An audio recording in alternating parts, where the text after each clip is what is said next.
What it do, what it is, how are you all? This is the Peace Dealer.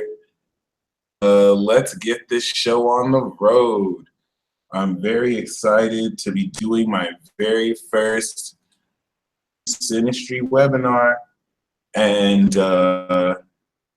this is definitely going to be an eye-opener for you. So yeah, really great news that I have regarding this webinar is that you don't have to worry about interference, because I came up with a very creative to combat this issue. And should there be any malarkey with the internet, because so far my internet has been working fine. I have had no issues. It's a normal, regular day where I don't have issues until, you know what I'm saying, I do stuff like this, but it's all good.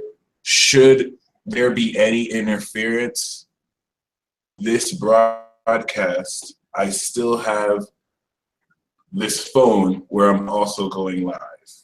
Okay, so I should be able to just switch to this right here, and we can still get it in, and we can still be groovy with it. So it's on deck if need be. But regardless,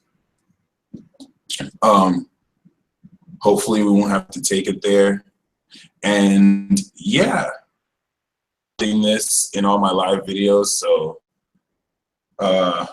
we'll see how this works ultimately. But thank you guys for joining me for this webinar. This is definitely going to be exciting. We have a lot to talk about, and a lot to talk about that has much to do in tandem with how can understand the complementary blending and compatibility of energies. What we will cover, of course, will have much to do with you being able to pull up a Synastry chart. You can type in your birthday and the partner's birthday, and after the information you get from this webinar, you really will know how to interpret the meaning of the relationship you have with this person, as well as what compatibility and how much compatibility you have, and how the relationship between you two actually works and actually flows. One thing that I'll be leaving for an advanced webinar, because this Synastry is the first part in a series of 3. The second part of this webinar is going to be when we go into reading composite charts. And the third part of this webinar is going to be advanced Synastry and compatibility, where we go in depth to what happens if you're an Aries and you're in a relationship with a Libra, or what happens if you're in if you're a Leo and you want to get with a Cancer. Before you can understand compatibility on that level, it's very important that you know basic Synastry. So this is going to be a more fundamental approach to compatibility, where we'll be going over the basics again and be learning how the elements of astrology, the states that they represent, and the planets apply and work with compatibility and Synastry. So this is definitely something important to keep in mind. For those of you who wanted something more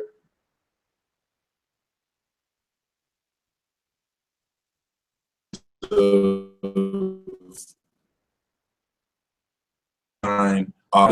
the principle,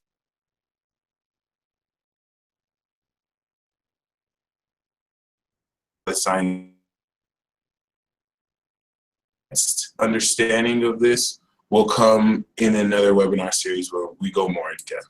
But regardless, this is still set to be quite exciting.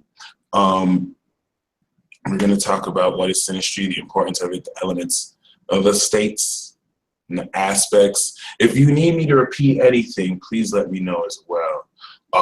And we'll do a brief run through of the planets too. But yeah, without further ado, so synastry is a representation of two or more natal charts relate with each other.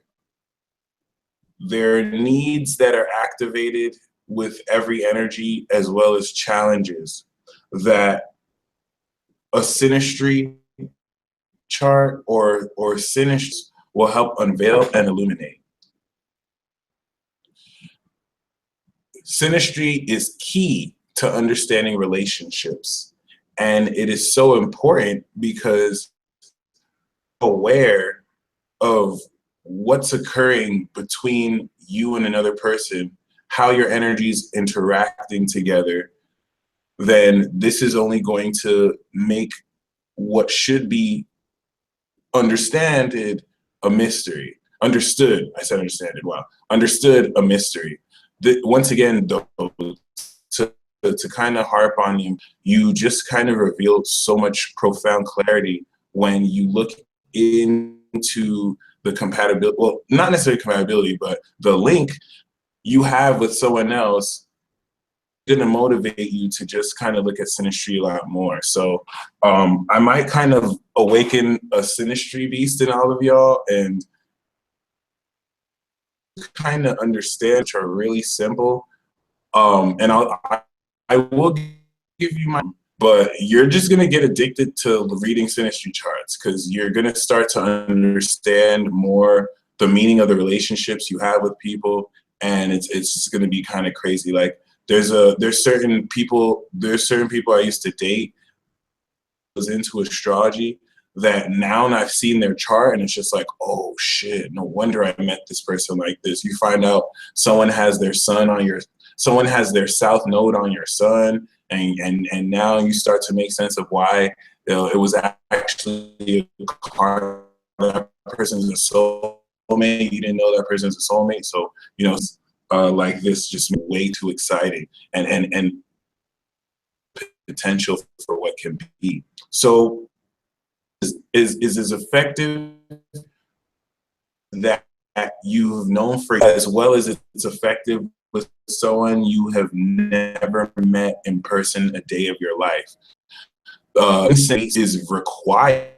It's paramount. That luxury is going to let you know not what to expect, because you still got to open your mind to infinite abundance of possibilities, but it's going to context to the situation you're walking in. All right, especially when you uncover advanced techniques like looking at the nodes and seeing where the shared destiny and karma is. So we'll give you an insight into why.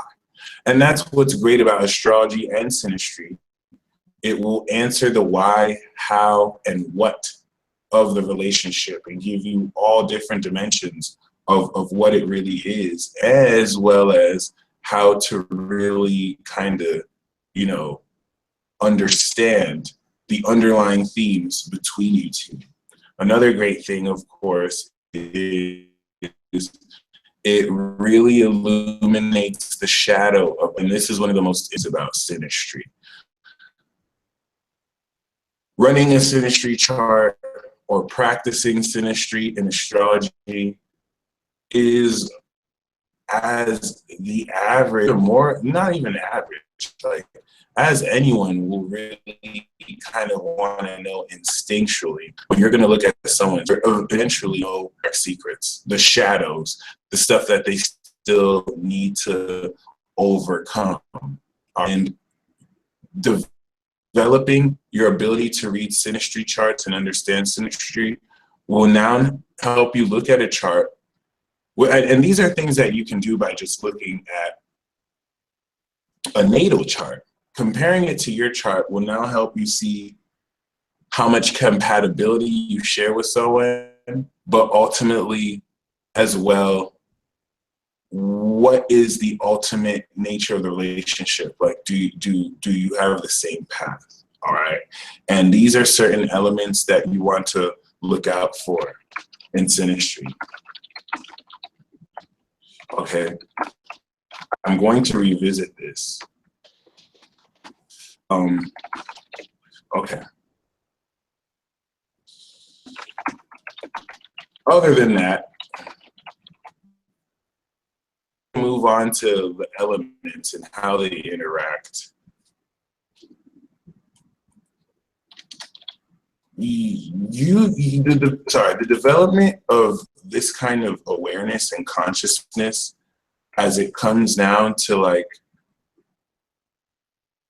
seeing how your energies blend, this is really a lot more, you know, this is really a lot more like,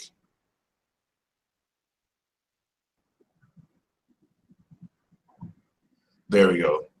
This is really a lot more powerful in families than it's, because you'll see so much energy that is like similar and will point itself out in powerful ways. But yeah, regardless, let's get this started. For those of you, the pack, no, I do not have a PowerPoint. I wanted to focus more on just saying the energy. So for those of you who do like a visual representation, I will be working on that, most likely to send, especially if someone is able to take notes. I do have notes here, but no PowerPoint. But regardless, we are starting with the elements in synastry. And these elements, as you would expect, are air, earth, air, water, and fire. So before you get into the signs, before you get into the planets and how they work into a chart, it's important to know as well as the states. The fixed nature of signs, the mutable nature of signs, as well as the cardinal nature of signs and how they interact. Understanding the elements and the states in synastry will be paramount enough to being able to juggle any possibility. Once you really kind of gain a powerful understanding of how the elements flow with each other, where the challenges and the great parts work and the aspects, then you can just pair any sign together and apply those principles. So before you gain, thank you, John, before you gain a very powerful or advanced understanding of zodiac signs and how they interact with each other, you want to master the elements and states. And of course, earth, air, water, and fire have different properties that distinguish them and make them profoundly different from other elements, that also highlight and bring into account the uniqueness, but the challenge and strengths and weaknesses of each element. So with Earth, when we talk about the synastry of Earth in a zodiac chart, in a synastry chart, Earth, the synastry of Earth is all about grounding, but really the synastry of Earth is all about the language of sensuality. Sensuality implements the grounding needed for people to experience this present moment. Not only does Earth and synastry charts take energy, quantify it with context, but it's going to add a challenging element and influence of restriction, and it will have the effect of slowing things down. So once again, when you think of Earth and how it implements in synastry, the strengths that it occurs for any influence is it will, whatever other energies it interacts with, contextualize it and quantify it, ground energy. But the challenges are when you deal with earth energy, it slows things down, so it takes time, and it could restrict certain things. The temperamental, or rather the nature of earth in synastry lends for faithfulness and a grit of tenacity.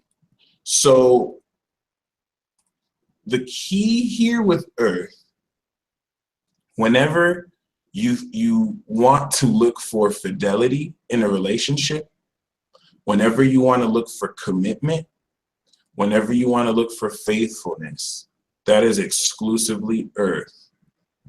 For those of you who have a very large prioritization to stability in a relationship, or if the first thing you think about is, will this person be consistent, and have to look and see if they have any earth in their chart. Doesn't matter, they could be a Sagittarius, they could be an Aquarius, but if they have mad energy in Capricorn, that's gonna be a very loyal or committed, you know, Sagittarius or Aquarius. Loyalty is at its strongest in Taurus. All right. Now, this isn't necessarily to say that Taurus, Capricorn, Virgo are not, you know, are that this isn't to say that these three signs have not been unloyal, have not been unfaithful. All right. This will be the misabuse of these signs, but the pure nature of earth represents this faithfulness, because you can put a rock on against the door and really depend on that rock to hold the door in place. And on the stability, I'm like, these themes of, you know, actually being grounded enough to understand all of this comes with earth, and that is what these three zodiac signs represent. When we now shift into air, all right, and everything that's applied to the natal is going to apply to the progressed. So it's not going to have a different interpretation if it's in progressed, but we will have the Q&A at the end. So please do save your questions for the end. That was a good question though. But yeah, regardless, once we now think of the air, we're shifting from be grounded to now a need to enlighten and really fly high with brilliant concepts. The air in synastry is where you gain the breath of life. Air in synastry has everything to do with expanding outwards to connect, collaborate, and to really come into profound communication. The need for air, of course, is to communicate and share ideas. And this is what lends to a profound level of being able to share enlightenment. So what air really is able to gain, and an important thing about the elements of synastry is no matter really what zodiac sign you are or represent, you deal with all four elements. So you still have these, even if like your sun and moon sign are in earth signs, you're still going to, at a very important level, deal with an important amount of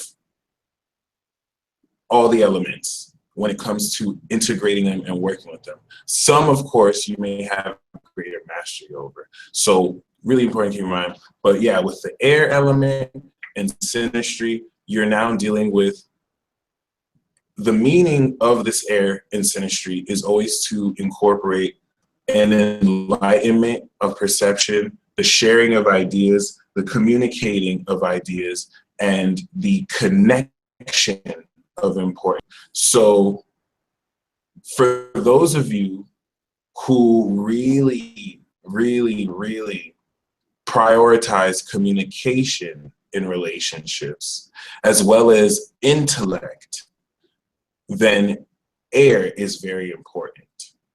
This is the element that you want to really focus on. If you have a moon in Aquarius, Gemini, or Aquarius, and you need intellectual stimulation, then when you look at synastry charts, you're going to have to see the strength of someone's air in their chart. This will let you know how much they're packing, of course, at different levels of this.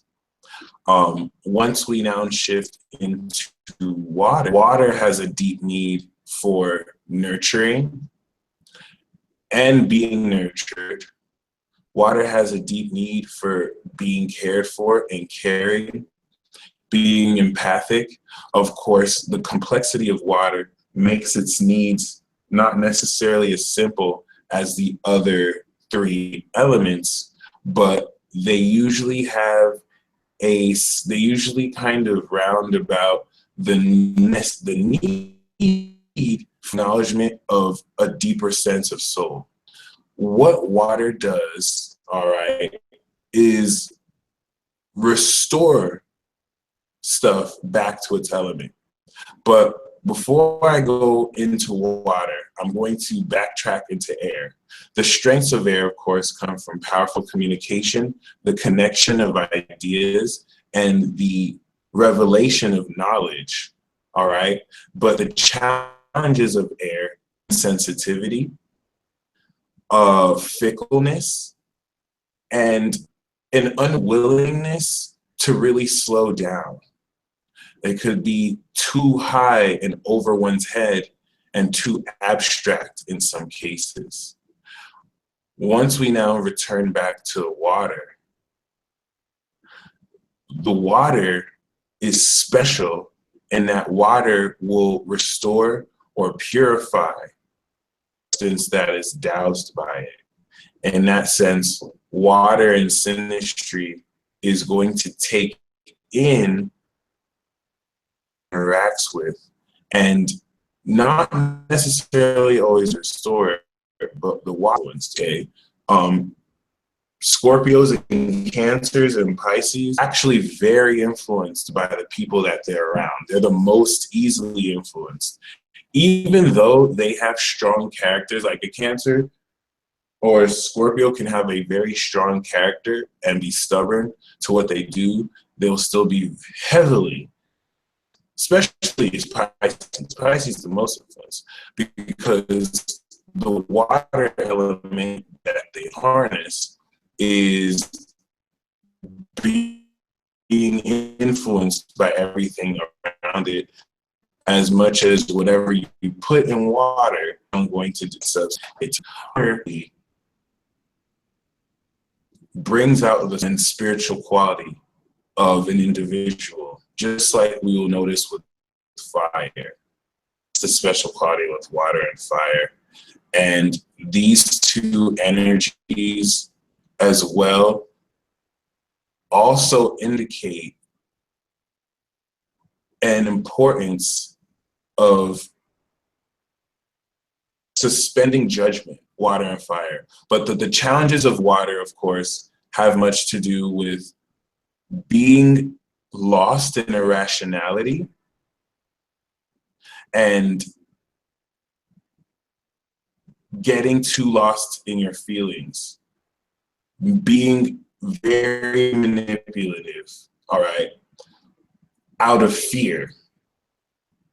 And of course, the strengths of water, properties of restoration and awakening.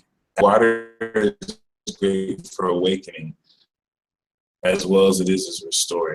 For those of you who prioritize deep emotions, deep emotional connections, very, very, very deep spiritual experiences, and sincerity, where you embrace your emotions, water is very important in synastry.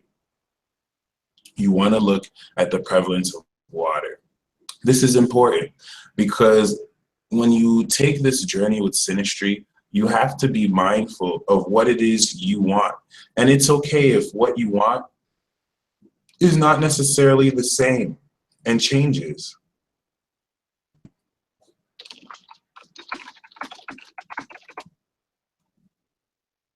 Knowing what you want will help you in synastry.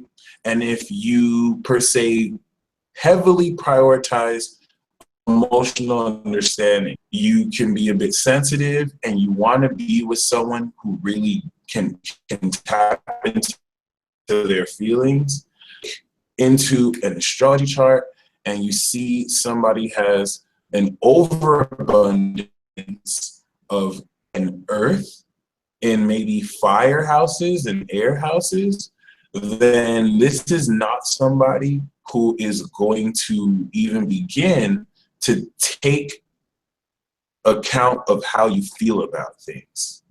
Now, as far as compatibility, the compatibility webinar is we're going to, which is a future webinar, where we step outside of synastry a bit and look more into how we can make, connections work.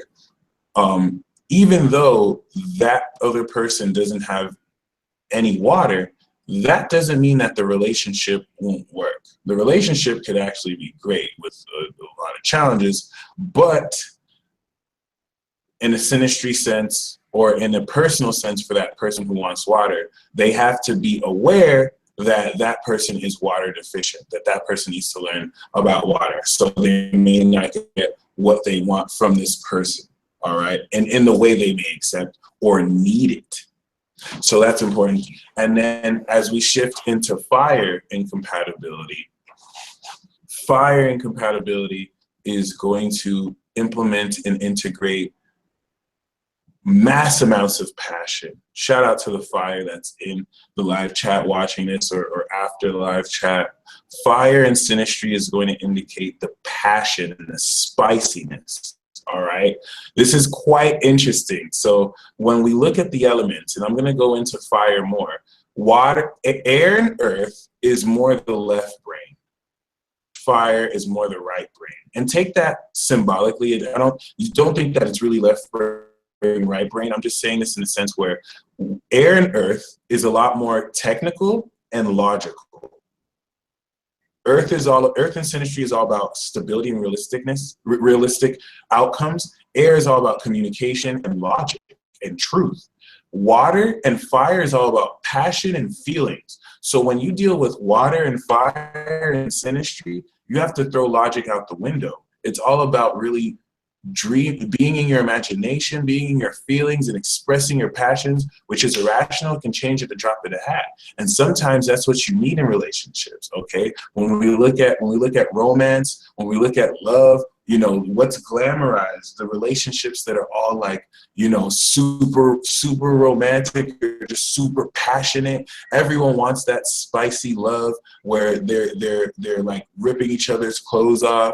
You know what I'm saying? Well, some people have an abundance of earth and they kind of want things more toned down, right? This is the importance of synastry because you're going to know these things. So when we get to that spice, though, when we get to that passion that makes love exciting and wow, that's Sagittarius. That's Aries. That's exclusively fire. Okay, this is where I say you have access to all four elements.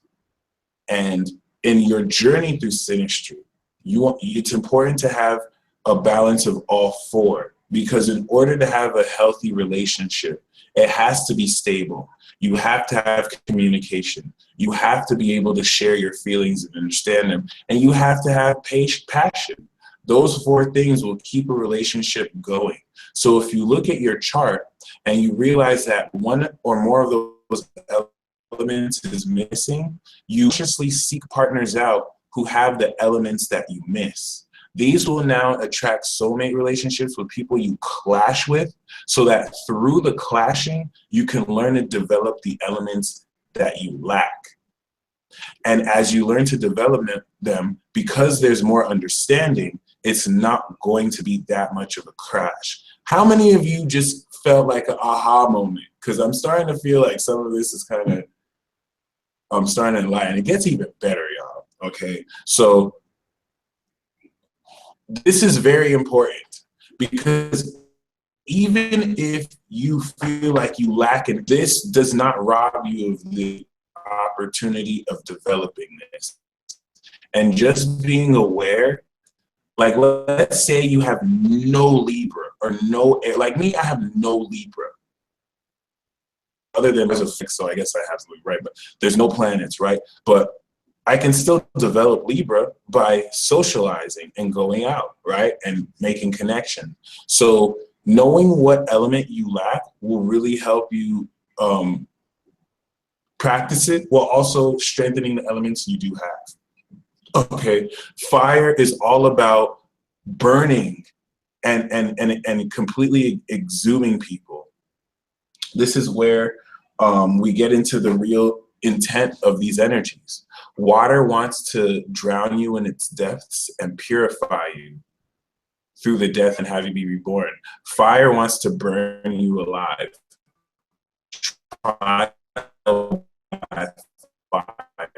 They want to see if you're heat born, and literally that crazy. But it's the most exciting element ever. So that being said, the strengths of fire have much to do with evoking passion and excitement and a sense of like both with the elements they get. The challenges, of course, now come with arrogance, ego,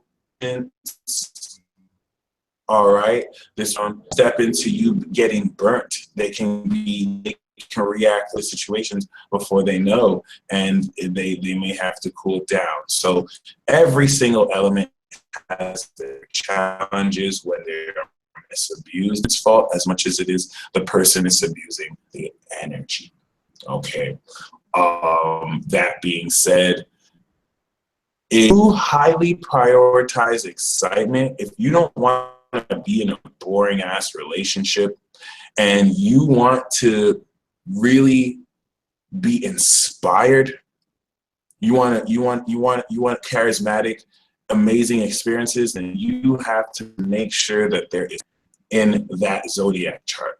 Okay, you have to make sure that there's fire involved indefinitely, because this is what's going to bring that.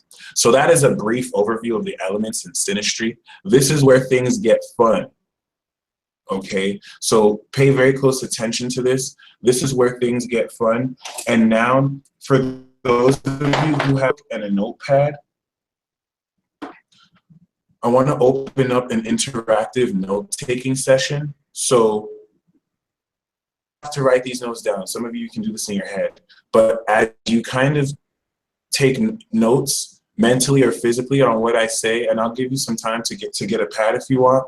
I want you to now take facets of what I say, twist it, and make up your own meaning of it, okay? Not only do you want to do this, as I do the elements, like a brief overview of the elements, things are going to get fun. I'm now going to talk about the elements combined. So first we're going to talk about earth, and we're going to talk about the synastry between earth and water, or rather earth and air, okay? As you take those notes, kind of come with your own meaning of what this means to you, as well as cite an example. See if you know anyone who has earth, see if you know anyone who has air, and kind of see if you can like similarities between the synastry between them and those people. And you can include yourself in that too. So I'm going to give maybe another minute as well. And yeah. How do you hear me right? Is the webinar cool? Do I need to, has there been any glitches? Do I need to say, speak louder? Thank you, by the way, for attending. I'm very happy for you guys rock.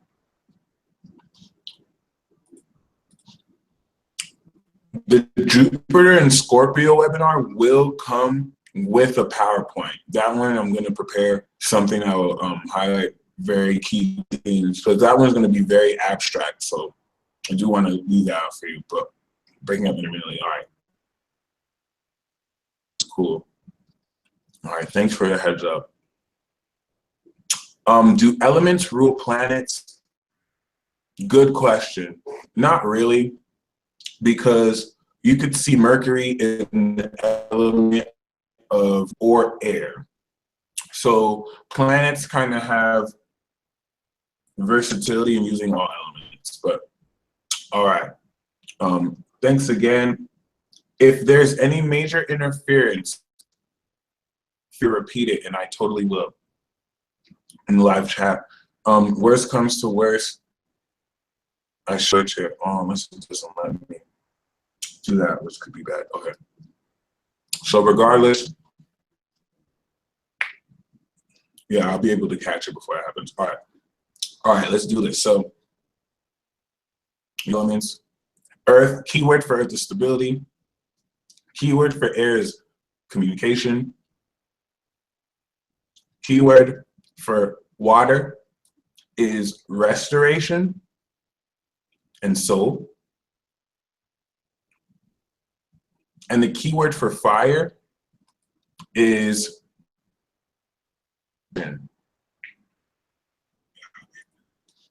all right. So when we talk about the synastry of earth and air, the synastry of earth and air is very, Lisa, that's very true. The synastry of earth and air is very tricky though, because, and the word for fire is passion. But yeah, the synastry of earth and air is very tricky because earth can circumvent air in ways that restrict it. And like Lisa said, I see earth keeping air more in the noun instead of constantly in your head. Oh, okay. For those who missed the keyword again, the fire keyword is passion. Passion, passion, passion. So yeah,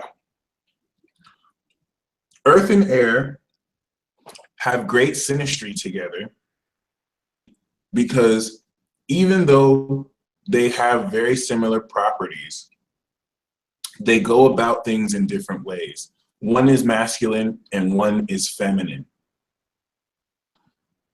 Both have negatives and both have pros, but the first important thing about this, the first important thing about this is the very important thing about all of this is that with earth, once it combines with air, we're now taking the similar properties of the logic they both carry. You have the passion and the irrationality that comes from fire and water, and the rational logic that comes from air and earth. The light that comes from fire can give one enough passion to see clearly into logic. So it's not, and the psychic energy of water can derive realistic factual thoughts from water. So it's not necessarily to say that fire and water are totally illogical. However, the mode of which they actually express allows them to go outside the lines and just kind of be irrational. So just keep that in mind. As such, air and earth are soulmate energies, and water and fire are soulmate energies. In a different way, air and water are very auspicious too. their soulmate energies and fire and earth, but not as strong as the other way around. Okay, something to keep in mind. When you think of the synastry between air and earth, you're thinking of the air energy having to come down to ground on the earth.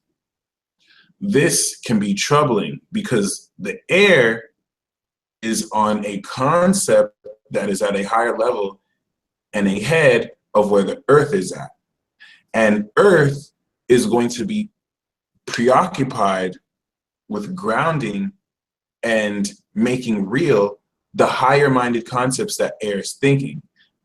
As such, this makes air and earth a very dynamic duo. The ideas that air constantly thinks of, the earth can come up with practical ways to actually make real and now maintain an air-earth connection. However, clashes can occur when the earth gets too restrictive for the free ways of air, or when air is way too fickle and inconsistent for air to deal with. This is what gets Libra and Capricorn pretty clashing a lot. Libra can be too flaky for Capricorn, and Capricorn can be way too restrictive for Libra, where Libra doesn't really get to express as much as it wants to. So as long as there could be enough compromise between the freedom that the air wants versus the patience that the earth needs, then with air and earth, it can definitely be very powerful. A duo that necessarily can't be stopped, actually. Because all the brilliant insights that air comes up with is supplemented by realistic facts that earth also basically manifests. Earth can become air's worst enemy, however, in a sense where they always trip up and undermine what air is trying to do, even if at a subconscious level. So this is where the synastry gets tricky, because at the end of the day, natural disconnect between the way air and earth connects. But when you look at the special connections between air and earth signs like Aquarius and Capricorn, Virgo and Gemini, and Libra, Taurus, these will implement these differences while also engendering ways to find compromise through the similar ruling energies. Once we now get to earth and water, we have a very muddy harmony where now the subconscious and conscious realms are unifying. Earth and water feels really good because not only do you have the stability in the relationship, but it now feels very good. With just earth, things could be a little dry. And albeit the earth and air, the earth has gained intellectual stimulation by air that can take earth's ideas and take them to a whole new level. Earth is now watered literally by the water element to soften up the hardness of earth. And water knows how to make earth crumble, but not in the way fire does, which we'll talk about. Ultimately, though, earth and water mix supremely to build greater structure and to also give grounding to the more irrational qualities of water. So earth in synastry can make water more psychic, because when earth is in the influence of water, water is now able to dive deeper because of the anchor that earth will give them, so that they can really now have a reference point what it is they're feeling. The stability and almost stubborn grit that water will have, what earth will be able to mix with the need for nurturing that water wants, so that the consistency could feed the water's feeling and need for stability, and just safeness, because water needs to feel comfortable and safe as well. And no one provides water comfort and safety better than earth. Maybe other water, nope, no one does it better than earth. I argue fire and air sometimes, but not all the time. We're gonna talk about that. It's kind of ugly. It's kind of ugly. But water and earth is very cuddly, very mushy. All right. Even though it's a positive union, they could really go into passive aggressive hissy fits where they don't talk to each other for like ages, and they just kind of like, but they're too passive aggressive to really do anything about it. So they just kind of are there with each other. And a whole lot of the emotional needs that water has could be insensitively understood by earth, insensitively treated by earth, all right? Because water and air will clash, where air does not give a damn about how water feels and doesn't even know. But the subtle difference is earth actually does understand where water is coming from. They just still choose not to give a damn, because they can really choose to be kind of not really want to emote about things. And this is where the earth and water could clash. Earth could be a bit too serious for water sometimes, where water needs that lightness to really just express feelings without it needing to be for a specific reason. But thankfully, because water is so understanding, differences between water and earth actually end up being easier to resolve than other differences, as we'll see. And finally, the synastry between earth and fire is even more tricky than earth and air. Ultimately, earth is addicted to fire because earth has that stability, but it secretly craves being burnt. It secretly craves that passion, that it wants to lose its inhibition to share, but they're naturally apprehensive of fire, okay? So earth signs are the most likely to hate fire signs in public, but secretly like them. They do this to air signs, but they do this even more to fire. Like they openly will not like fire because fire is unstable, which earth automatically dislikes, and fire is super effective to earth. So the fire will burn the earth and disintegrate it to pieces, and it really makes earth uneasy. All right, I have a Capricorn moon. Whenever I chill around like Sagittarius suns or Leo suns or Aries suns, I get uneasy. Like my Gemini is like, yay, the fire. But my Earth moon gets uneasy. It's just like, ooh, get the hell away. Like, I don't want to feel this light. You know what I'm saying? Like, especially the moon signs, I get a little bit uncomfortable just because of energy. Like, the fire could like, I chilled with a Gemini with a Leo moon. She enjoyed that. She can see my uncomfort. The Leo moon was just punking my anytime I try to be all closed off, you'll just be like, oh, man, or whatever. So fire can punk earth like this, but fire and earth, regardless, still work very great together because similar to air, the passion and the fire that fire can bring to motivate the earth with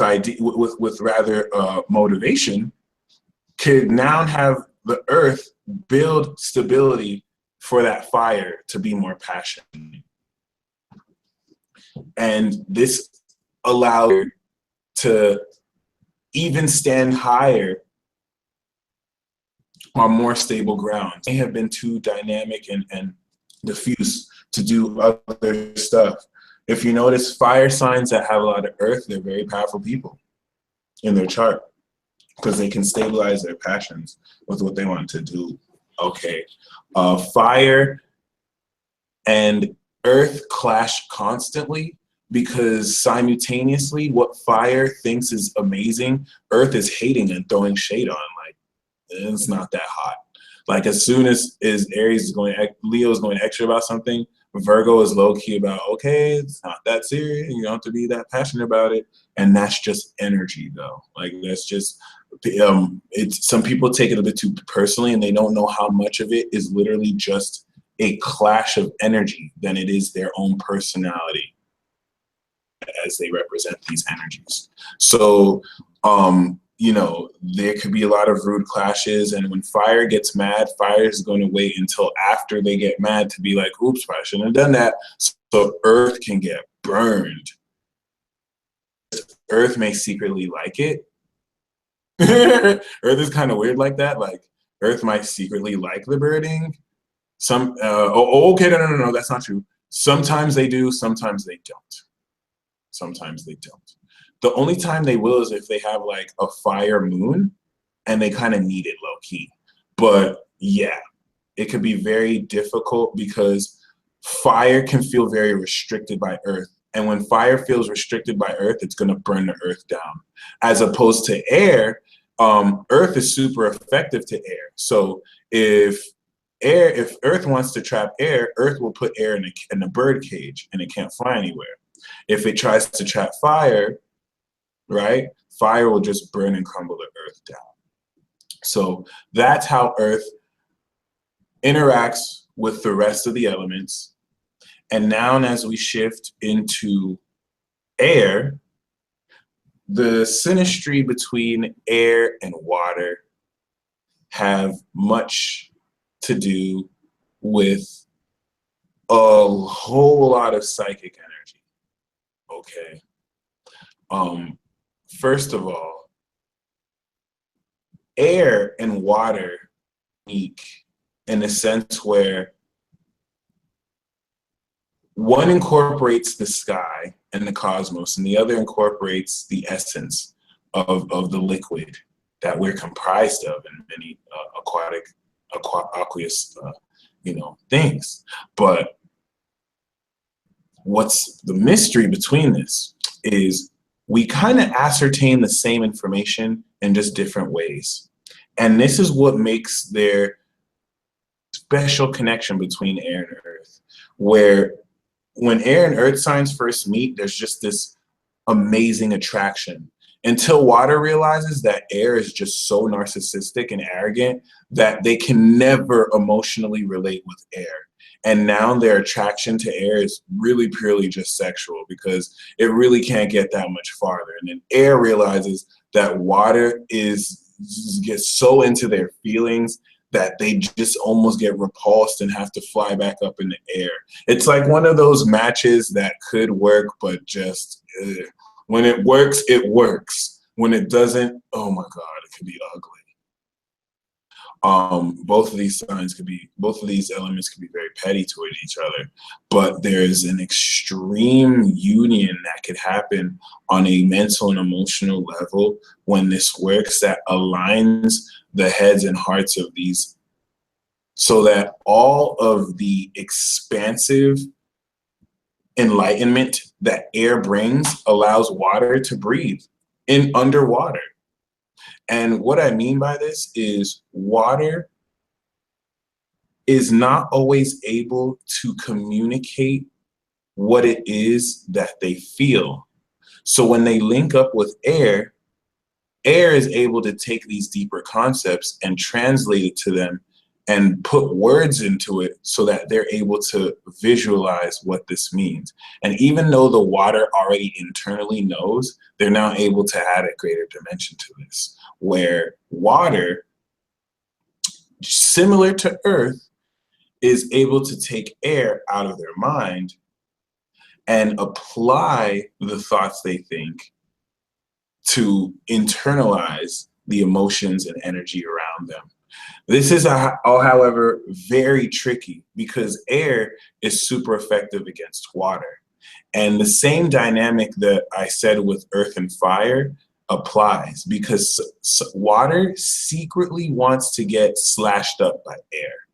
The electric shock that air brings is so sexy to them, or sexual to them, even though it simultaneously can hurt them.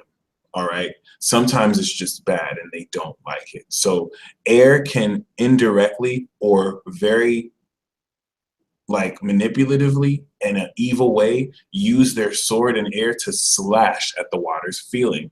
And water will be very vulnerable to certain words that are said, even if they don't want to be. All right. They'll be very vulnerable to how it's felt, and they'll take things personally. Water could turn around, and it sucks when it's indirect, because air could just say things without even meaning it, or without even meaning to be like bad, and the water will just inevitably take it the wrong way. And then water also could be a bit, you know what I'm saying, indirect or too wishy-washy for air, which is just kind of upfront. Example of an air water clash. An air sign could ask a water sign, what do you want for Christmas? And the water sign says, I don't know, I don't want anything. Okay. And then the water sign surprises the air sign with like so much amazing presents. And then the water sign's like, what did you get me? And the air sign's like, you said you didn't want anything.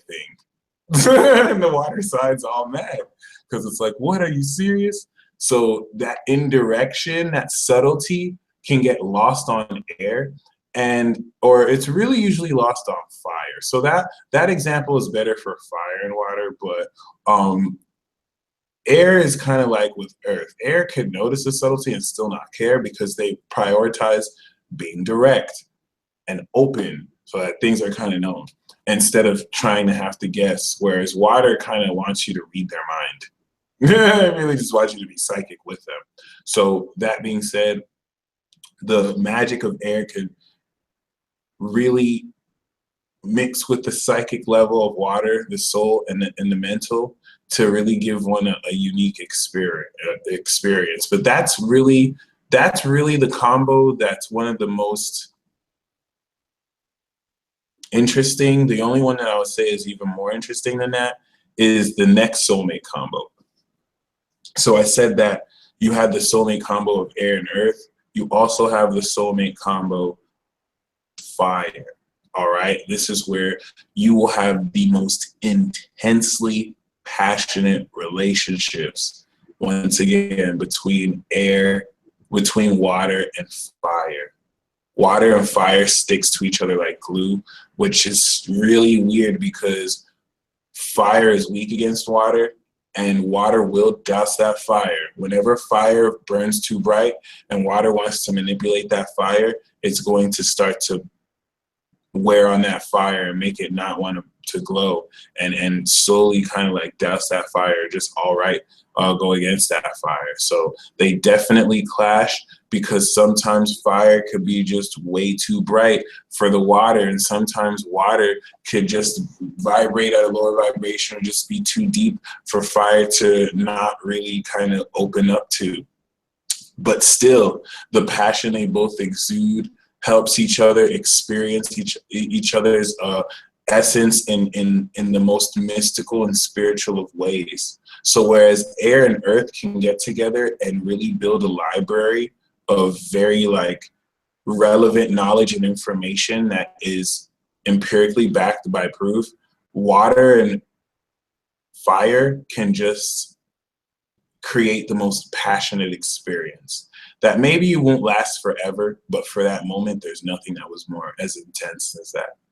Okay, so with water and fire, you know, regardless of who gets doused out by who, water is going to get the need supplemented for emotional connection with the passion, and fire is actually pretty emotional. Fire is very energetic and can be masculine, but there's a very emotional side to fire because of the passion that you need to evoke it. That passion comes from your feelings. This is what links water and fire. the fire that kind of comes bright is going to shine brighter the more deeply emotional you are about things. And this is what water actually helps bring out of fire. And fire helps water see its value and worth quite profoundly. It'll show it to them and procure that. Aries and Pisces are a soulmate relationship, a karmic soulmate combination. So I think that's quite auspiciously. So that's really cool. So yeah, regardless, finally, I talked about earth and water, fire and air. Fire and air,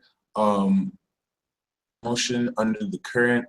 Fire can actually bring out more emotion. It kind of depends how it's used, but sometimes fire can keep it under the current. It depends if the water is being a bit passive aggressive or if it's being direct. But with fire and air, the indirectness that water or earth can annoy fire with is now met with an unbridled sense of excitement. If earth and water bring the most deep, stable, and just like there's this depth to quality of earth and water that just gives you this like slow dance feel that just feels so good. Oh, okay, I see what you mean, Carly. That's a good question. Fire doesn't do that. It's the misuse of fire. So when someone is holding in that anger because of the fire and excitement, but when you truly express fire and you truly express the passion, it's going to actually implement your emotions because you're going to be happy or you're going to be very passionate with that. But yeah, with air and fire, whereas earth and water could be very deep and like strong, air and fire is so exciting that it expands newer and greater frontiers because all the ideas that air is constantly coming up with, fire is already popping and adding up on. So this is where communication mixes with passion and you're really able to see quite profoundly how to you're able to see quite profoundly how to like get the best of both worlds. Air and fire is super fun, and where it could just be so passionate and ready to move forward, air is going to provide the logic and ideas that can map forward the steps that the fire does, and fire can motivate air with the passion it needs to also move forward as well. Okay, what's up, Sammy? Fire and air is very special because there's a heavenly quality to where fire can reach higher states and air can feel that heat and that pressure. Air and fire do clash too, though, because sometimes fire is just going to be way too passionate for air, which would rather be cool. And sometimes air could just cool off and not take seriously or as passionate certain issues that fire wants to be charged up for. So that fire will complement the coolness of air greatly, but these are positive energies that combine well quite greatly a lot. If you notice, there's in oppositions with earth and water and fire and air, which I'll speak on. So that's what important to keep in mind. That's once again the element synastry. Yeah, we're gonna move on to the states. I hope you enjoyed or received the way this was explained. For those of you in the live chat, were you able to understand the process of the elements? Was there anything that you weren't really able to kind of grasp I want to make sure you've gotten at least the basics down between what the elements mean and how they interact with each other. Especially when we get into a triple tiered sense, when you have fire,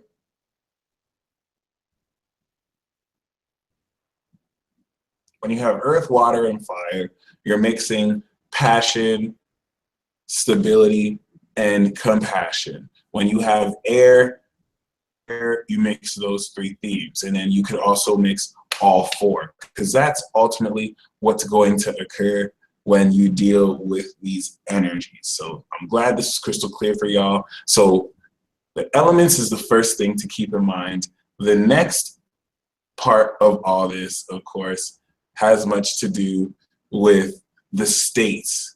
So combining what you know about the elements and the states will really broaden your base for understanding synastry and astrology. All right. So I'm glad that was funny to y'all. So the states are now going to include the fixed quality of signs, the mutable quality of signs, and the cardinal quality of signs. Okay.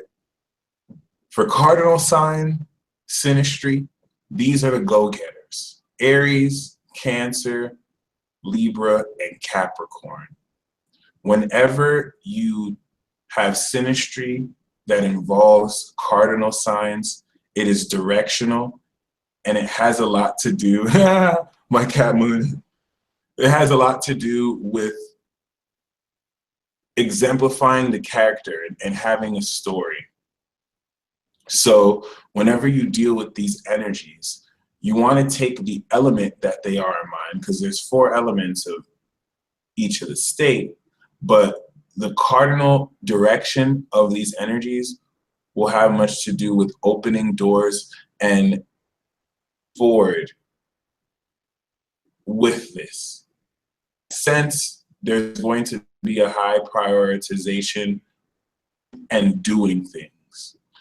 For those of you who want active partners, or someone who's with somebody, I'm sorry, or somebody who is actually somebody, you want to see how much cardinal energies they have in their chart. Okay, if you see that they just have fixed and mutable signs, they won't make them any less of a person, but it's going to make them more fixed and sedentary and more into the experience than ascending higher into experience, or like trekking forward. All right, this is in its most basic sense, but we're going to keep this basic for now just so you can see the similarities. All right, and before we kind of stack on to an advanced awareness, when we talk about the astrology of fixed signs, or the synastry of fixed signs, Taurus, Leo, Aquarius, what we're bringing into awareness are now the currency of love and the ability to gain value from and substance from these energies. So this is great for those who prioritize, you know, stability in some sense, but having things. Okay. Not ironically, for gold diggers or hobosexuals. Hobosexuals are men who, or men or women, but they're usually men who, like, they're homeless, so they kind of like have sex to live in places, or gold diggers who just like want to, whether they're men or women, usually women that want like your money or whatnot, they usually prioritize fixed sign energy in synastry. Okay, so at the Aquarius end, it's who do you know? You know, if you know a lot of people, that's going to make me attracted to you. If it's Taurus, what kind of food do you eat? What kind of jewelry do you have? Leo and Scorpio are going to deal with more seductive and deeper, intimate, desirous that you may or may not have, but will prioritize for one in synastry. And then for the mutable signs, Gemini, Virgo, Sagittarius, and these, we have magic. Magic, but we have the experience of life that is prioritized, and also having a high skill set that allows you to really reap on what it is you can do, considering what it is that has already happened.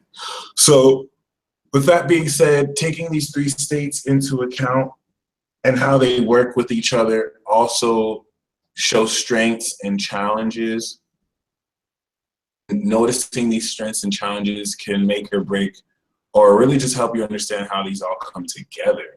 So when we look at the synastry between how fixed signs and cardinal signs relate, there is an immediate clash because the fixed signs are always too stubborn for cardinal signs. Cardinal signs want to go and do it this way. Fixed signs already have a preconceived notion of how it's supposed to go. But there's a very strong attraction with these energies because a lot of what the fixed signs already have are what the cardinal signs are aiming for and are even kind of going for the first place.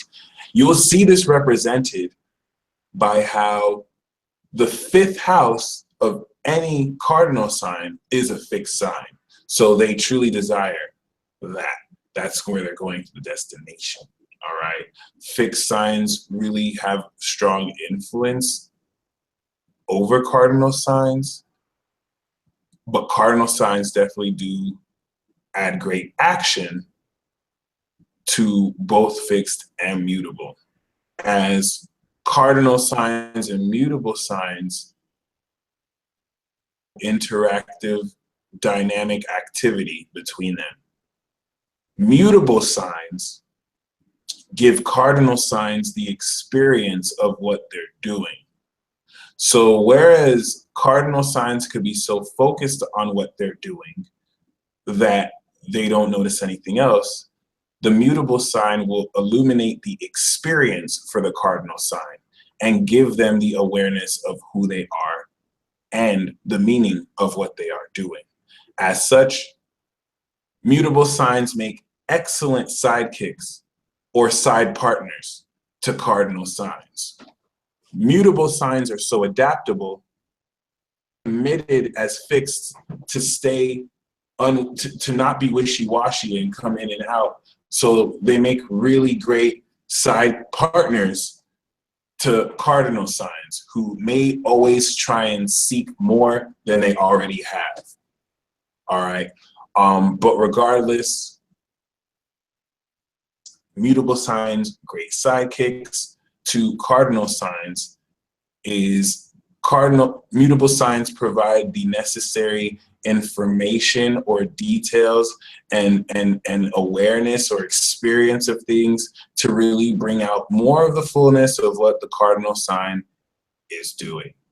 When we now talk about fixed signs and mutable signs, the mutable signs still give the fixed signs a profound experience of what is occurring, a more unique way, with a more unique approach. Just like cardinal signs desire fixed signs, which everyone loves fixed signs desire mutable signs, because who doesn't love magic?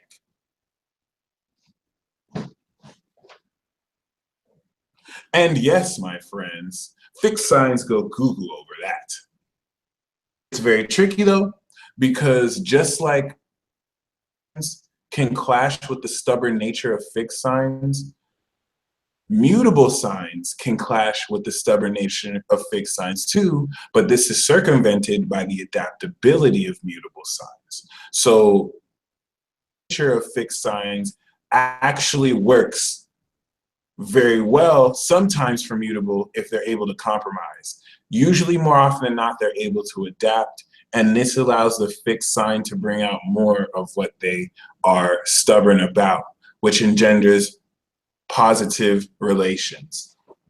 There could be a restrictive quality to fixed signs, but mutable signs help fixed signs see what they have. This is why not only is the fifth house of fixed signs mutable signs, but the value and self-esteem that fixed signs gain are from mutable signs, okay? Mutable signs will show fixed signs how valuable they are.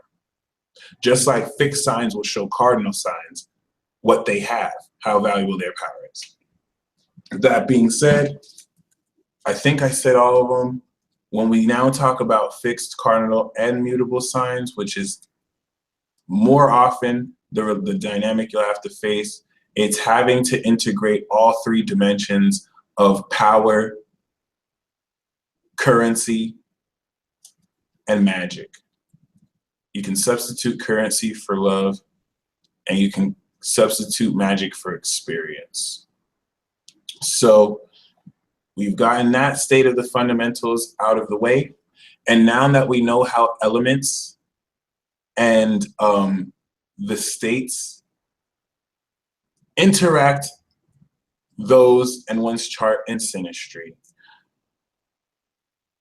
we can now start to get into aspects.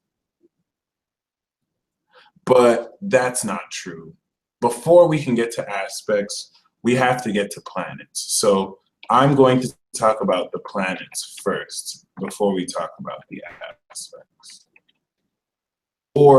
So this is now the meat of the synastry report, because now that we've talked about the elements and states, I'm going to now talk about briefly the planets in synastry.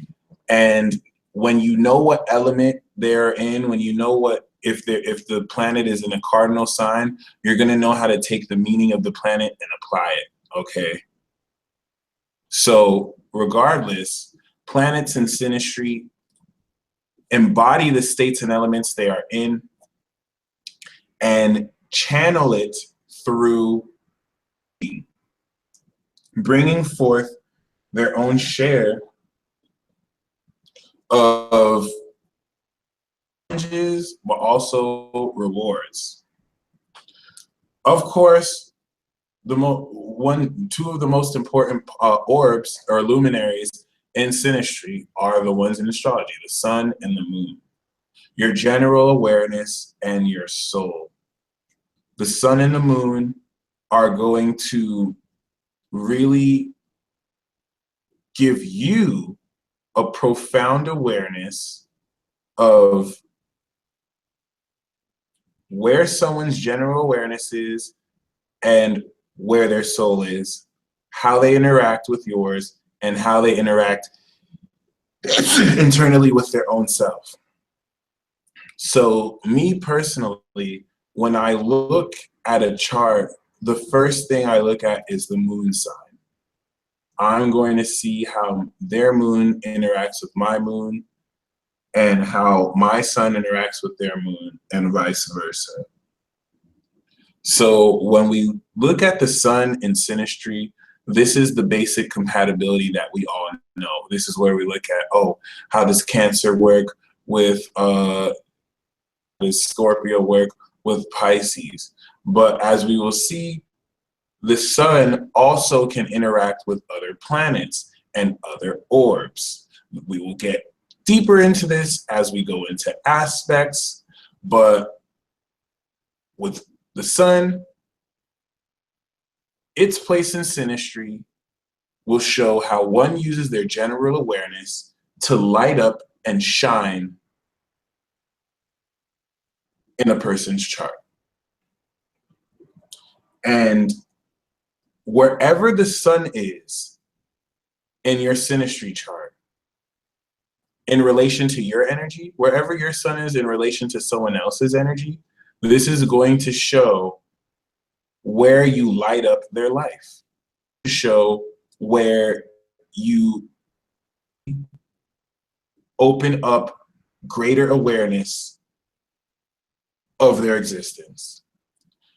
For example, If someone has their sun in Sagittarius in my 7th house, they're going to make me painfully aware of how I relate with others, how I take my Gemini energy and express it fully forward. This is where if you don't have planets in a certain,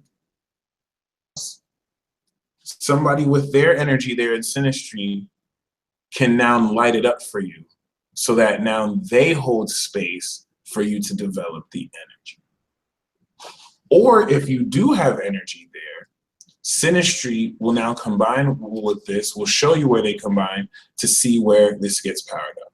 So wherever the sun is, whether it's making a square, but definitely, especially a conjunction, it's going to empower it and almost activate it. If someone has their sun on your Mars, actually activating your Mars. This is what's going to make it amp when you're around them. This is what's going to trigger it and actually give them more power over it, or give you more power to harness with it. All right. This is very important to know, because if your sun is on anyone's planet, then you actually have power over that planet.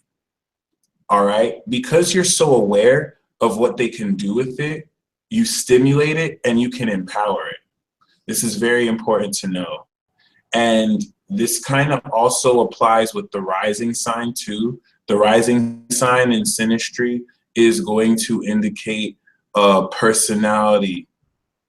And one thing that I realized is that aspects to the rising sign are really potent. They're just as potent. They're not really as potent as the sun and moon, but they still are potent.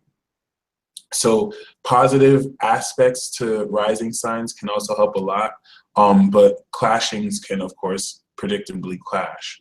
The thing with the rising sign, however, is it's not only going to let you know if your personalities are compatible, and we're just talking about between rising sign versus rising sign in Synastry, but the same token applies, albeit a little bit different.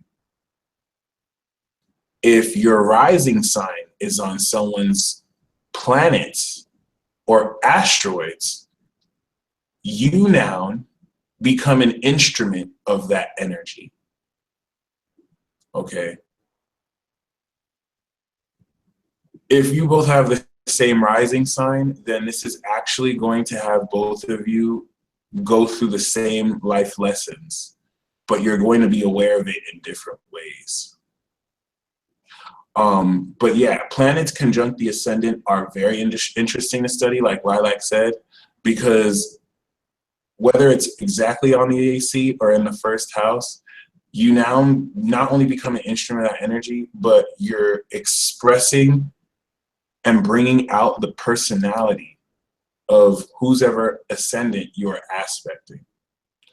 This is why the moon in the first and even sun in the first is great for marriages or partnerships. But yeah, the sun is going to empower wherever it is and show and bring awareness through that other person's spark. And the rising sign will kind of give you an awareness of how that person's personality plays and how you can be an instrument to that person's energy. The moon sign as well, okay? Because the moon sign is going to now make you a vessel of someone else's energy. The moon sign is the juice of synastry and compatibility. Because yeah, you can get along with someone very well, and you could really like and admire certain things. You could think they're hot, you could think that they're funny, but just have a bad feeling about them. If you cannot emotionally get along with them, that relationship is not going to last. There are people who can emotionally clash, but as long as they're able to consistently come with a compromise, then they can last. Or you have people who are just so emotionally like intertwined and like they have great compatibility emotionally. So their feelings just bond. Even though other parts clash, they just feel great together. So this is what kind of makes or breaks things. Wherever the moon, wherever the moon it is in your chart, this is going to once again highlight, you know, very great and very, very, very grand activity, and you'll start to feel into the secrets of someone. Similar to the rising, you know, when your moon signs are in the same sign, you have the same soul. So you actually have a very profound and powerful emotional connection. Meeting someone with the same moon sign as you is actually a very profound indicator of a soulmate too. But once again, you know, if I don't answer your questions, I do want you to leave them till the end for the Q&A. So anything that comes up, just write down, and then I will be sure to answer it. And if I don't answer your question, by the way, I will leave an email so that you can email me. But yeah, regardless, the moon, whereas the sun will really show someone where they need to be aware of, like your 12th, they're going to show you where you're kind of blind to certain things. But their moon is going to give them a receptive awareness or understanding of certain secrets about you. If someone's moon is on your Mars, they're going to be very sexually attracted to you emotionally, but they're also going to know the secrets of what makes you tick. They're going to be a vessel of the way you act, all right? Or they could be a vessel of your mind. The moon is going to add support and supplement wherever it conjuncts. When we get into the aspects, we'll go more into what the squares and oppositions do. But whether it squares, conjuncts, or opposes, the moon is going to have much to influence the other planet or the other partner's energy with a deep intuitive understanding of how they're able to kind of know who this person is on the inside, because the sun is going to make you aware of who someone is, but the moon is going to make you aware or be receptive to how they feel and the underlying meaning of things. The moon is very mysterious, and as we evolve as humanity, we're going to understand even more amazing things about the moon that we're not even close to knowing now. Because remember, I always say as humanity, we still have yet to master Cancer. But regardless, as we speak of the moon, you know what I mean? The moon is going to have much to do with not only uncovering secrets, but also uncovering the emotional states and restoring the emotional states of people, depending on the modality that it's in. You want to be mindful to any squares or negative aspects that are made to your moon by other people, because this will let you know how much they really care or not about how you really feel inside, or how much they really like who you really are inside.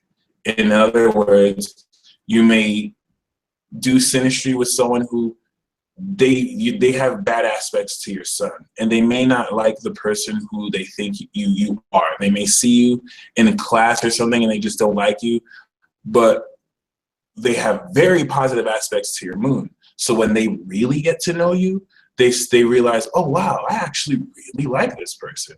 It's just maybe, you know, at first they could just be very annoying, but when you go inside, okay, this is actually quite amazing. So the moon is going to illuminate secrets concerning that. And once we now get to the more personal planets like Mercury, Venus, and Jupiter, and Mars, we're now, of course, speaking of the synastry between communication, your heart, and your sex drive, which in synastry is just as important as your sun and moon. Your sun and moon are the more spiritual aspects of you, all right? Your soul and your spirit. But Venus, Mars, Mercury, these are the personal energies that ground your soul and spirit into this real life with you know, that make us unique. So Mercury in Synastry has all to do with how you communicate. I like to think it's your brain and your mind. Some people think your moon is your mind, whereas your brain is not your mind, and your mind is what's physical, and your brain and your brain's what's physical, and your mind is kind of like how the spirit of your mind. But I like to see Mercury as the mind. I like to see Mercury as simultaneously your cognitive function and how you process information, where your moon is just your soul strictly. But it's all interchangeable. You could also say your mind is Mercury plus the moon.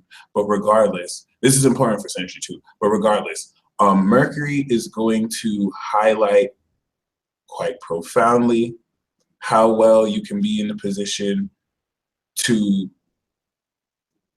and for those of you who may be watching this later, what I'm going to do is I'm going to timestamp the concepts that I spoke on. If anyone is already doing that, you could help me by copy and pasting it, but I will kind of timestamp this all. So I'll pin it in the comments where I talk about each section. But regardless, yeah, Mercury is going to have much to do in Synastry for communication. And this is very important. You know what I'm saying? You can hit it off. You can have great feelings about someone, but if you just cannot like really communicate with that person, you can't share ideas. If you can't share ideas, it's going to be very hard for you to relate. These are just one of the many things that have to be compatible here. So Mercury in Synastry, based on element and state, is going to illuminate and help you really know how with your words you can create much greater of how to communicate what is in your soul and what your spirit is aware of. So positive aspects that Mercury makes to another person's Mercury shows their ability to actually, you know, think and perceive and pick up information in the same ways. Of course, conjunctions to Mercury's will really speak of very powerful, active communication, but it's really good when it conjuncts one's moon or sun. Mercury conjunct someone else's moon in Synastry is a mental link. That means you both have telepathy. All right, so if you're the Mercury person, then when you think thoughts, the moon person is going to, in their soul, hear what you're thinking, and you can project thoughts to them, no matter what distance you're at. All right, whereas the sun will empower and activate the mind, and it's going to make it very, you know, active with ideas around this person.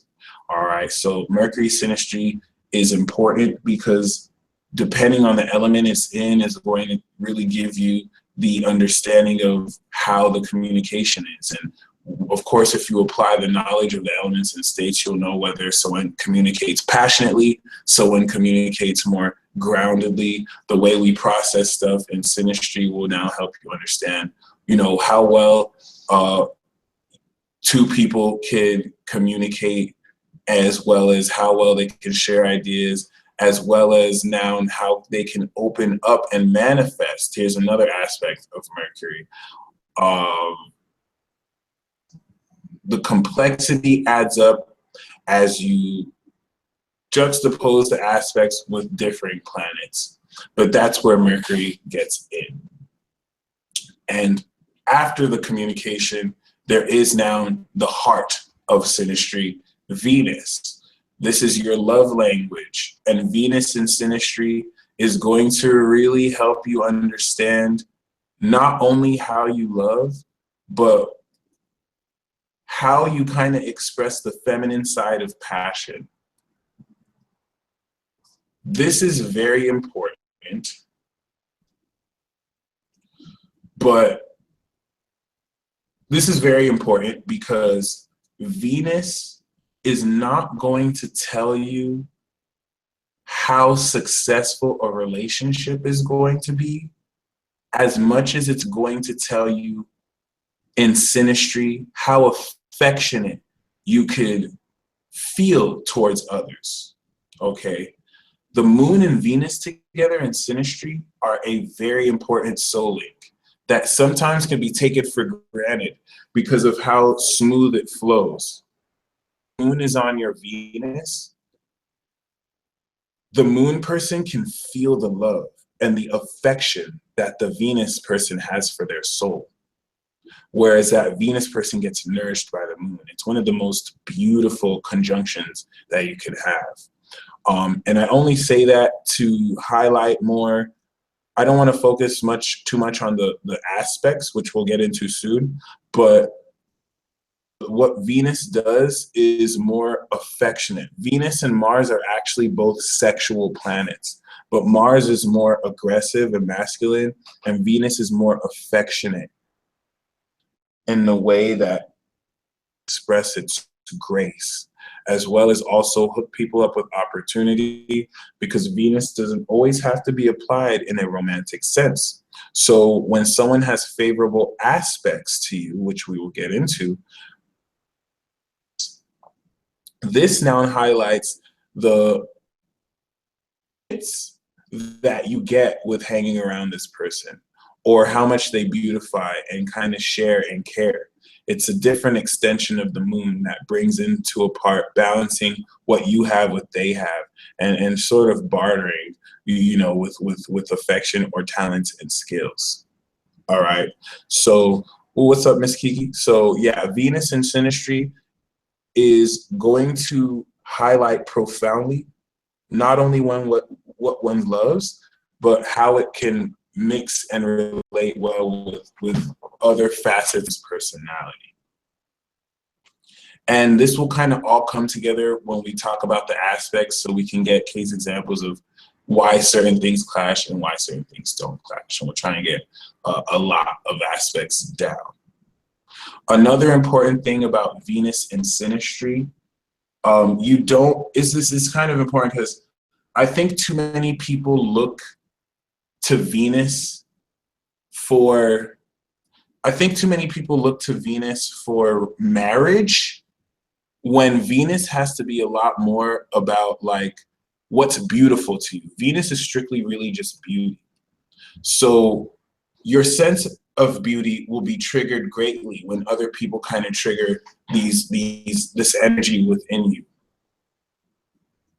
You want to look to someone's Venus in Synastry whenever you want to see their sense of beauty. Once again, what element and state it's in will reveal so much. All right.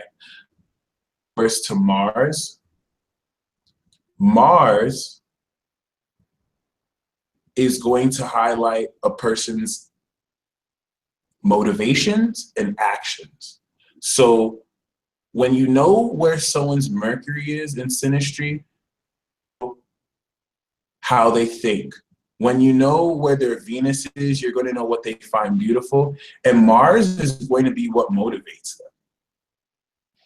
Yeah, their Venus is in Taurus, so they find stability beautiful, and they can look into the quality of things. They like things that are grounded, that are beautiful. But if their Mars is in Aries, they're going to be motivated to do things quick. Even though they're going to love to take things slow, if you can motivate them if you can say, hey, we can do this right now, their Mars in Aries is going to be motivated to do this ultimately, because Mars has the power when it comes to what will motivate someone to action.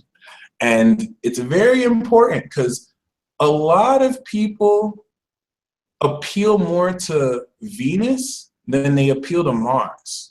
A lot of people appeal more to one's, how do I say it, heart than they do to their instincts, which ultimately drive someone. And this is what can disappoint most people, because they get the affectionate love, but they don't end up getting the person to do what they want. And this is just in more of the manipulative cases where people use these planets to control others, which you shouldn't do, but it's important to keep in mind when you think naturally, whether people even know astrology or not. People always try and their instincts. When you do synastry, you always want to appeal to someone's Mars, because this is what's going to help them act on whatever decisions they make. Okay, and Mars in synastry,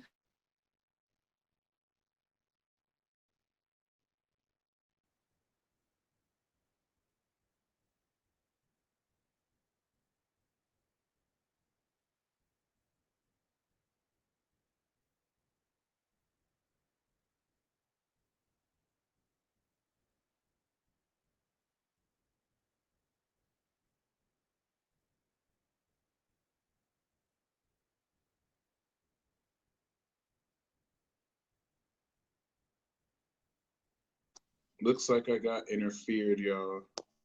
So I'm gonna try and do this. Do y'all see me? We're still live, so I'm gonna see real quick and try and find on another computer what's kind of going on here.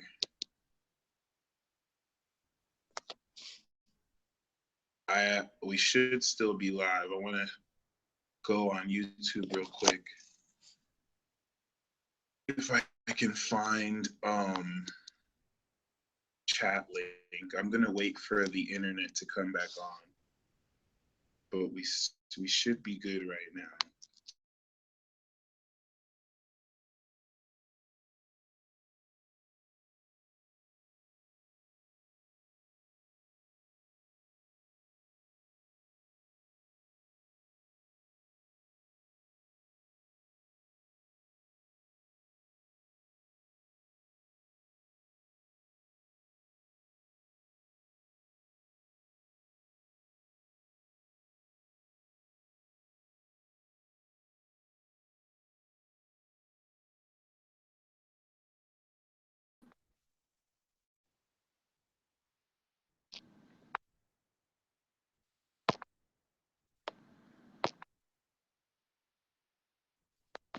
All right.